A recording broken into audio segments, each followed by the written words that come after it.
శ్రీకాకుళం జిల్లా రణస్థలంలో మాజీ MLA గొర్ల Kiran Kumar, Etcherla MLA Eswararao మీద తీవ్ర విమర్శలు చేశారు.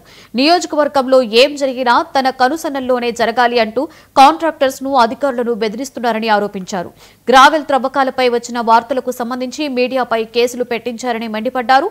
అసెంబ్లీలో తనకిచ్చిన సమయాన్ని నియోజకవర్గ సమస్యలపై కాకుండా వ్యక్తిగత విషయాలపై మాట్లాడడం ఏమిటని ప్రశ్నించారు. అంతేకాకుండా తాను ఏ తప్పు చేయలేదంటూ శ్రీరాముడి పేరుతో ఒట్టు పెట్టడం హిందూ మనోభావాలను కించపరిచే విధంగా ఉందని దుయ్యపట్టారు. నియోజకవర్గంలో ఎవరైనా తప్పులు చేస్తే ఇక నుండి ప్రజల పక్షాన నిలబడి బుద్ధి చెప్తానని హెచ్చరించారు.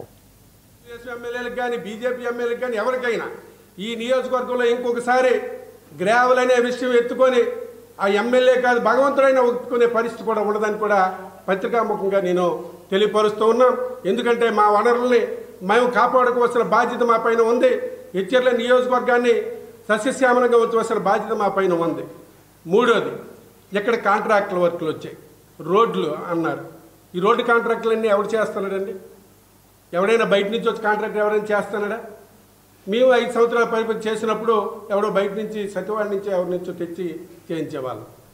వాళ్ళ పని వాళ్ళు చేసుకునేవారు, వెళ్ళిపోయేవారు.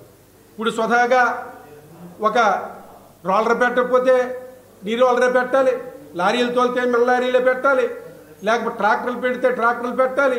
ఇలాంటి అరాచకత్వాలకు మానుకోవాలని లేదు.